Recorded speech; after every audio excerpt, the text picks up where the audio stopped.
welcome to Make Kind Loud, conversations that turn up the volume. And this week we are talking to Nate Peo. What's up, Nate? Hi, how are you doing? I am wonderful. Thank you for joining me. I appreciate you just for being here. I appreciate you having me on. Thank you. You're welcome. I'm gonna tell the people about you, and then we're just gonna jump right in.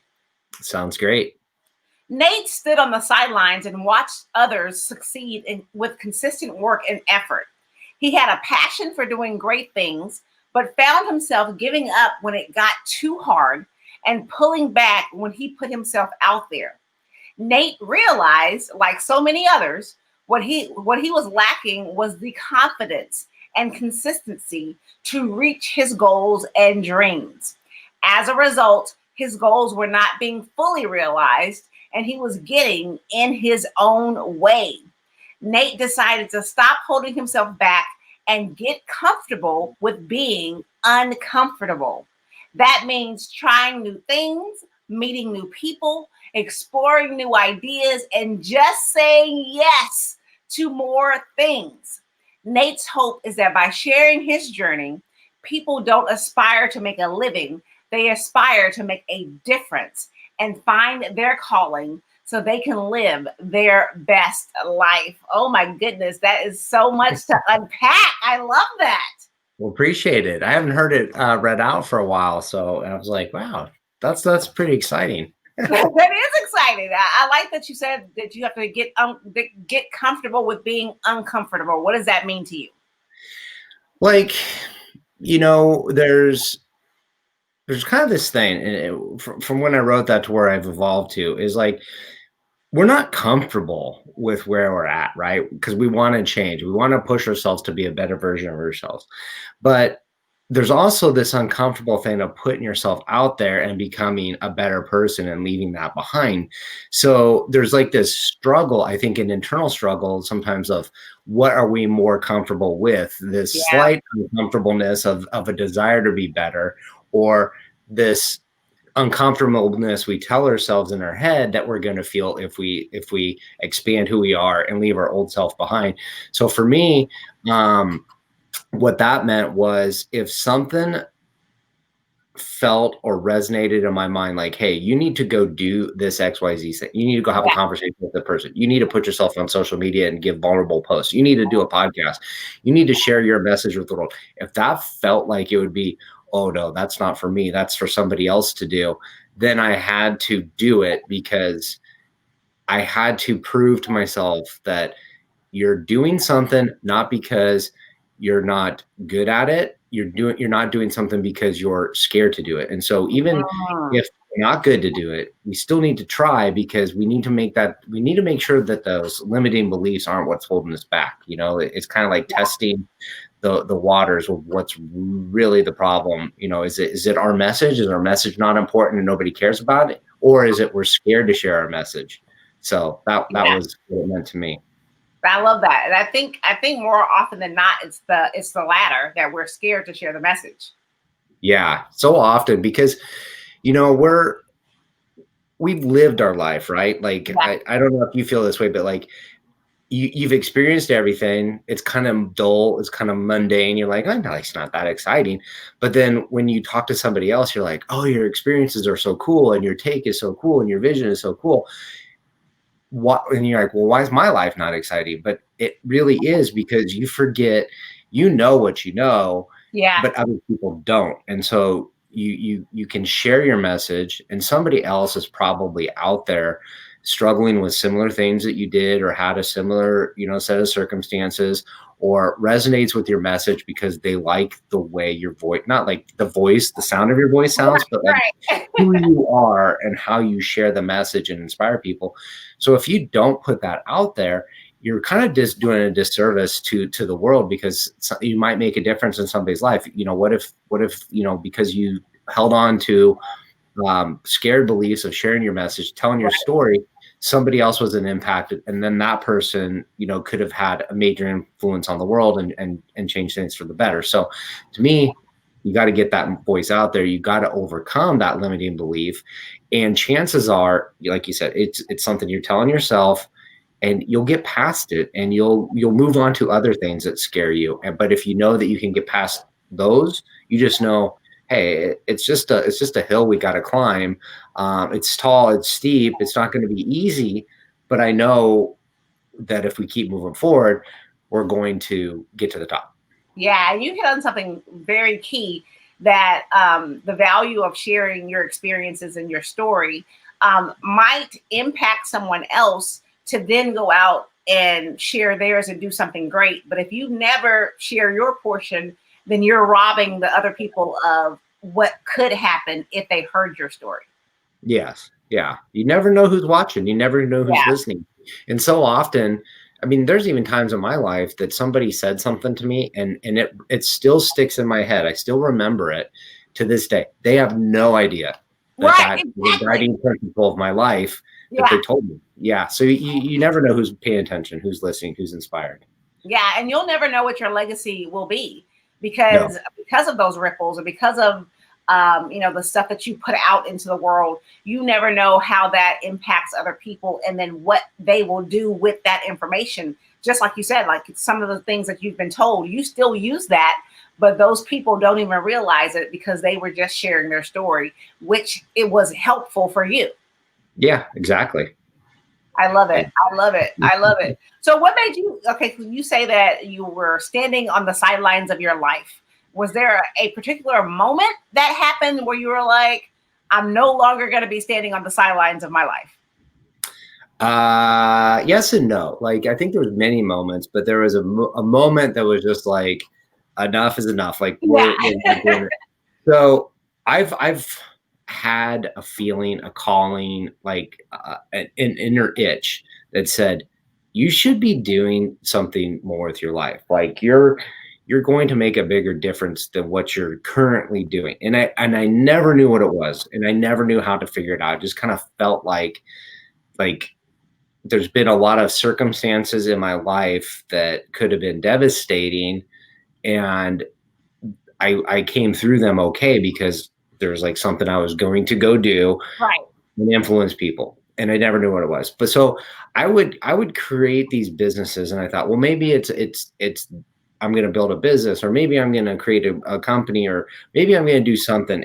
And so I would start trying to, I kind of describe it as like a square peg into a round hole, trying to like, hey, there's this calling I feel I'm going to do. So I'm going to take this idea that I kind of know a little bit about, and I'm going to kind of jam it in, and it's going to be the thing that I'm going to do.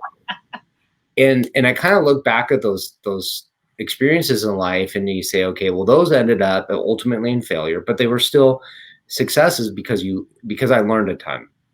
But I was also kind of like jamming the wrong thing. Like I was trying to Right. make something work that wasn't compelling. It wasn't exciting. It wasn't influential. It was just kind of like me driven, right? It was about like, what could I do to achieve fame and fortune, right? So, so these businesses ended, right? But there was always somebody in that similar like stage as I was, that was kind of starting at the same time, and they kept going and I didn't. And I look at them and I go, hey, they kept going. They built something successful. A lot of it had to do with they just were consistent. They showed up Mhm. and they discovered their voice along the way. They weren't trying to figure it all out and then execute. They're just kind of like going through it. And there were times where it would have been necessary for me to be more of a public face of my companies to do the success I needed to do. And I'd always pull back of like, I don't know enough. I'm not an expert, who am I, blah, blah, blah. So I'd always play small. And then, when things got tough, I'd give up. And not saying that they shouldn't have been shut down. They were definitely businesses that were set up for, they weren't set up to be really successful. Yeah. And so this time around, I was like, hey, I want to do something, but I don't know what it is. But instead of trying to make something work, I'm going to just go down this path of what gives me fulfillment. And so what are Mhm. the things that like I changed my mindset was like going up through my career, it was like, what is my next promotion? What's my Yeah. next raise? What's my next project? And you get to those things and you check the box, and you go, okay, what's next? And so you're like, am I going to be on this treadmill forever and never ever feel like I've made it? Or like, what's going to find me fulfillment? And then I kind of looked at some of the goals I had set for myself in my 20s and where I was at now. And I was like, hey, if I would have told myself in my 20s, I would have been at this level, I would have been blown away. I would have said, man, you exceeded all expectations of what you thought possible. But here I am in my 40s going, we're not done. We haven't figured it out. Like, there's more. Mhm. We gotta go. And Right. so it was kind of like, all right, now I'm noticing it's true that we estimate what we can do in a year and underestimate what we can do in 5 years. But looking back on it, you go, oh, it's true. So what if we made 5 years out really big? Like, let's just say, hey, look, we're going to go down this path for 5 years with no expectations of what's going to happen other than we're going to do big things. We're not going to let our own self-doubts get in our way and hold us back. And we're going to see where it takes us. And remember, when it got hard and you quit before, we're not Yeah. doing that, right? And so Love we decided I'm going to document it because why not? Like, if it was a massive success, like an experiment of, hey, what happens? And this is what it kind of was, is like, I found my fulfillment when I was helping people, right? It was like, Yeah. hey, who over here do I know that could make an introduction to somebody else and they could go get closer to their goals? And when I identified that as being what was giving me fulfillment, and I was like, I need to do more of that. And I need to build a bigger network and I need to engage in helping these people. And if I can do that, then I'm going to feel the fulfillment. So it's kind of like all this stuff culminated in one time. And I was like, hey, I'll do an experiment and see what happens if I just kind of go down this path Yeah. with no clear understanding of where I'm going to go, just that the path would reveal itself and I would be exposed to different ideas, people, opportunities I thought possible. Where would that take me? And we can't quit because I've done that before. I know what happens. And like, am I just going to quit and then 3 years, 5 years from now go, man, I kind of feel like starting that thing again? And you go, Right. Exactly. well, you did it and you should have kept going, but you didn't. So that kind of is where I had my epiphany of, Yeah.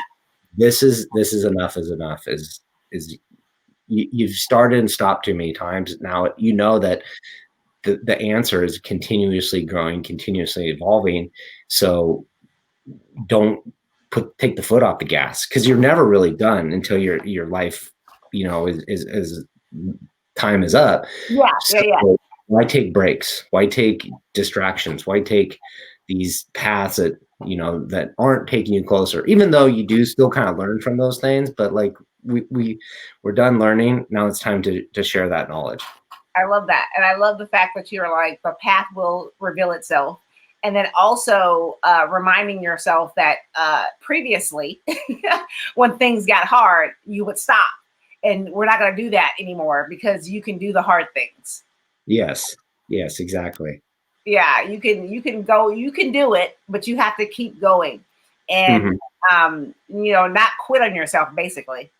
Yeah. And it gets easier. I mean, the first time I would have been asked to be live on somebody's podcast, I would have been nervous. I would have a little bit of anxiety. Like, what are we going to talk about? Is it going to be weird and awkward? Am I going to stutter through my stuff? What if I don't have anything interesting to say? And you start getting better at it and it starts becoming more fun. And it leads you to like, hey, I met you. And now you're introducing me to 3 people. And it just takes you down this amazing path. And it's so much fun. Yeah, I love that. I love that. So you are a super connector. Yeah. Why is that important to you about connecting people with great people? Um, I think a few things like kind of started taking shape earlier in my life. Like, I would go to networking events and people would be like, hey, what can you do for me and what can I do for you? And I like to refer to it as barter economy. Like, if you paint my toenails, I'll cut your hair, right? And it's like, Yeah. we're not really growing our business. We're just kind of trading time, right? And so it's like, to me, if you're in this space where it's constantly like, what can you do for me and what can I do for you? it was like it doesn't really feel like that good. So I just was kind of like thinking like there's got to be a better way, and it kind of led to like no, it's more about who do I know in my circle that would benefit from knowing you, and who in your circle do you know that would benefit from knowing me, or who in or each other's circle would benefit from a mutual like interactions Right. or movement of the two networks. And I started noticing that there were people that made huge impacts in other people's lives in my industry. And they tended to be what I would call a super connector. Like if you needed something, they knew who you needed to talk to. And if you like they never asked you for business, but they always had business coming their way, right? And they're always making strides to connect people with other people. Like if you met them, they're like, here's 3 people I think you should have lunch with. And then they'd be like all high caliber people, like that Yeah. just like, wow, I'm really clicking with these people. And I started noticing like, hey, they're essentially super connectors. They are the center of a network of constantly making introductions to people and pushing other people to be um, a better version of themselves. They're taking them from like maybe you've you're swimming in a pond and you're ready to move up to the next bigger pond. They're going to be the person that's going to get you kind of like plugged into that next little club you Right. want to get into.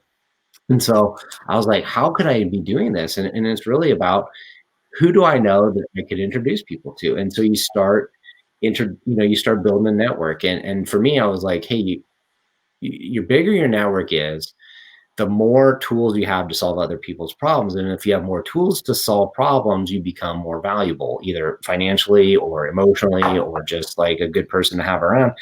So you start prospecting for more people to be in your circle of influence, because somebody says like, oh man, I really need somebody that specializes in one thing. You're like, oh, I don't know anybody. But then you start keeping your eye open, and all of a sudden you meet somebody and you're like, I know who you got to meet. And then you're Yeah.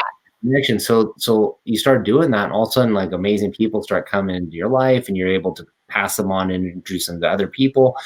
And it's just crazy how those networks grow and what it can lead to. And so that to me is what a super connector is, and how I figured out like that's what I wanted to do.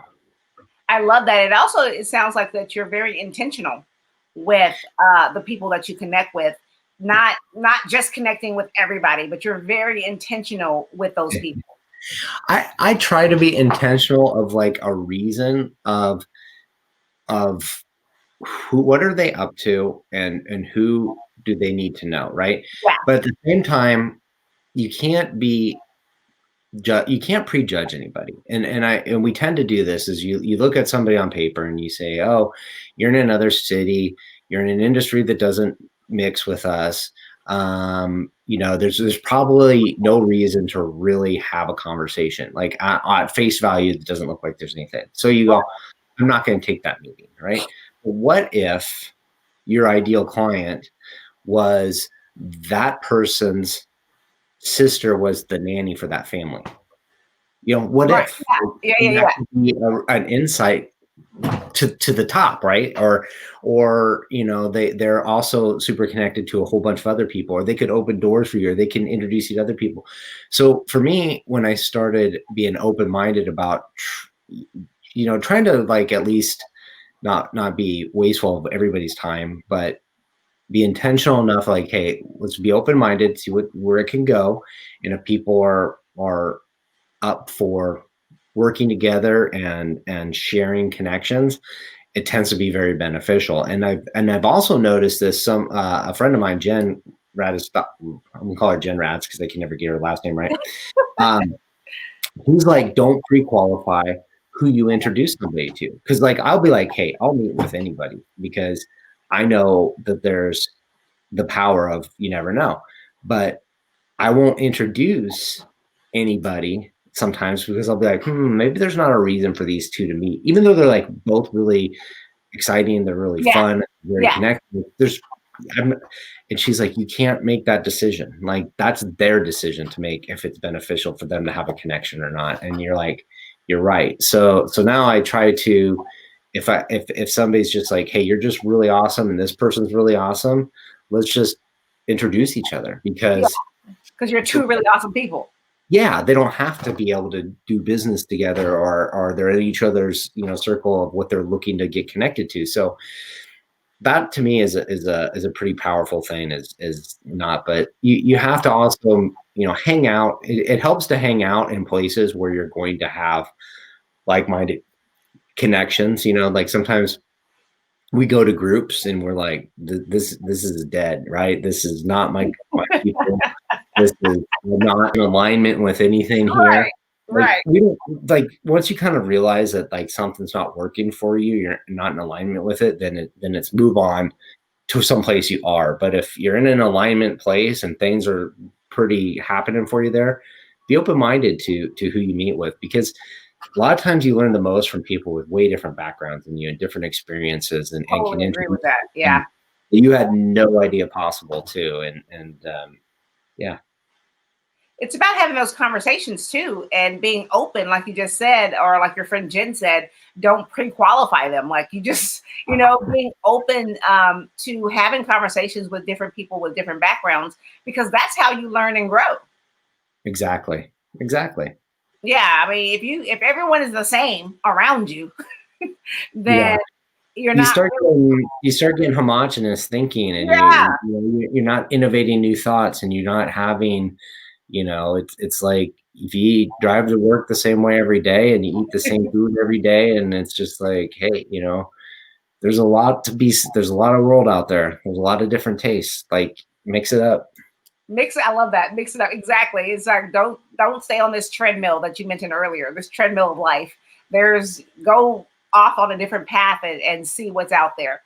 And again, the path will reveal itself, as you've mentioned. Yes, for sure. It does. I love it. I love it.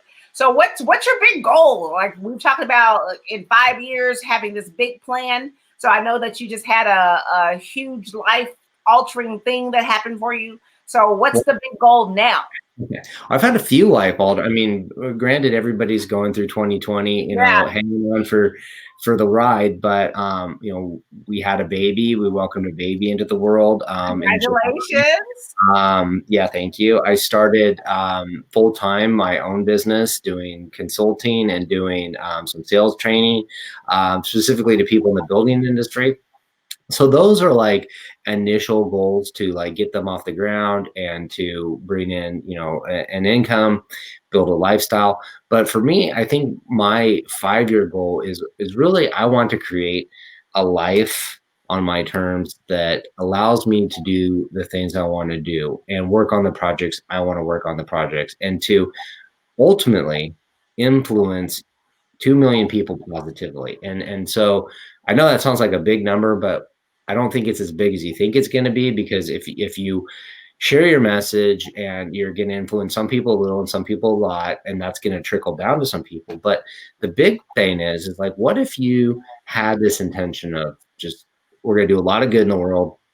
It's going to influence 2 million people. What if I got 100 people bought into the same idea and we Mm, influence 2 billion? And if we could just get people to realize that they can play bigger than they are, that they can make a bigger difference in the world, that they can influence somebody else's life positively, what would that do? And I think the world needs to have more of this heart-centered, focus that, the world's small, right?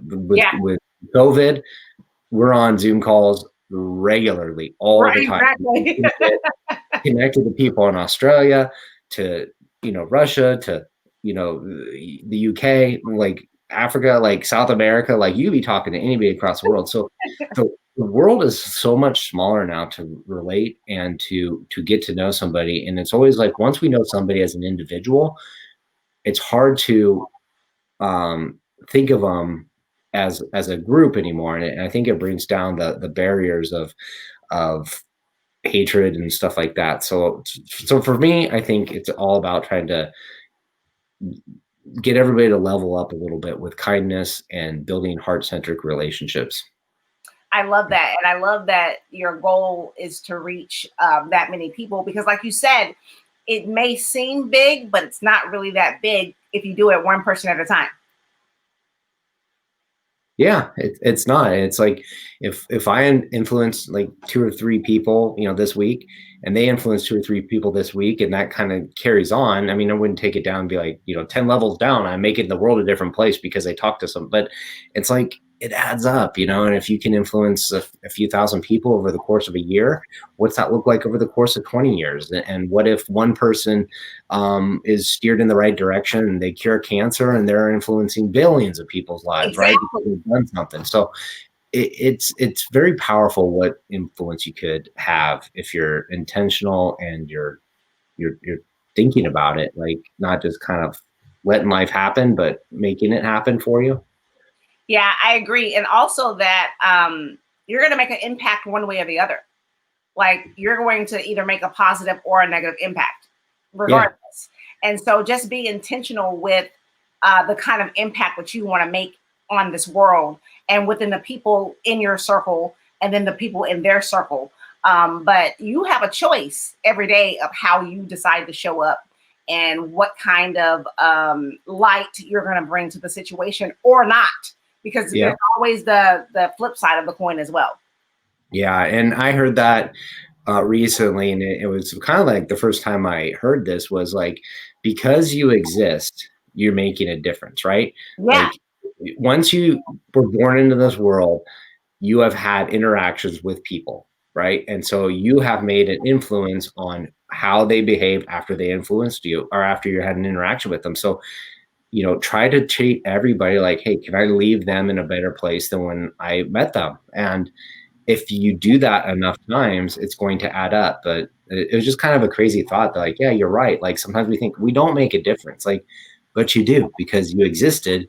You are interacting with people, and you're either, doing it positively, yeah, negatively, yeah. or kind of like a bump on the log that's just kind of along for the ride. But even that impacts people.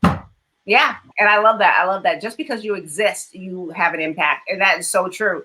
And you were born for a reason. Like you, everybody has gifts. Whatever they vary. I am not. I cannot sing. That is not my gift. But other people can sing, and that's their gift. Everyone is born with a gift, and you have to tap into it and figure out what your gift is, and then how that can better the world. Exactly. Yeah, and it sounds like your gift is connecting people and being that positive influence in the world. I love that. I'd like to think it's a gift I've been training myself to learn and grow, but it's one I find passion in, and it's still it feels good to help others. Yeah. So what from starting and stopping along the way, what's the key lesson that you have learned to this point that you're going to carry through the rest of your life? Um, I would say don't be so worried if you have it all figured out, because whatever you think that end result's going to be is going to be different. It's going to change. So just know, like, hey, if you want to go down a certain path, just get started, right? If you have an interest to do something, figure out what, like, and you don't know where to begin. Like to me, like example would be like if you want to go scuba diving, you want to be world class scuba diver, like I don't know where to begin, but I do know that going to the golf shop probably isn't going to take me closer there, right? Right. You might meet a famous scuba diver there by chance that might just change the world, but more than likely, I should probably go to the scuba diver store, and learn about things, take some classes, get involved with people that share common interests, and then that takes you to the next level. So for me, it's like if whatever it is you think you want to do with your life, just start taking steps in that direction, and you're going to get introduced to people who are also on that path that are going to shape your decisions, influence you closer to it, and where you think you'll end up is going to change. So don't try to worry about if I got it all figured out. If it's the perfect timing, I'll do it. Just start, move in that direction. Don't stop. You're going to find a lot of um, fulfillment, I think, chasing that, and then just don't stop, because there's really nothing really to be that afraid of. Move towards it. Yeah, yeah, So I agree. I agree. So just start. Wherever you are, just start. just start. Simple enough. I love it. I love it. Well, Nate, it has been a pleasure talking to you today. Thank you so much for joining me, and I appreciate all of the knowledge that you have shared with us. Well, thank you so much for having me on. It's been a fantastic time conversating with you and talking about being kind and making the world a better place. I love it. I love it. This has been another episode of Make Kind Loud, conversations that turn up the volume. And Nate says, just get started. And when hard things come up, keep going because you can do the hard things. We will see you next week on another episode of Make Kind Loud, conversations that turn up the volume. Bye.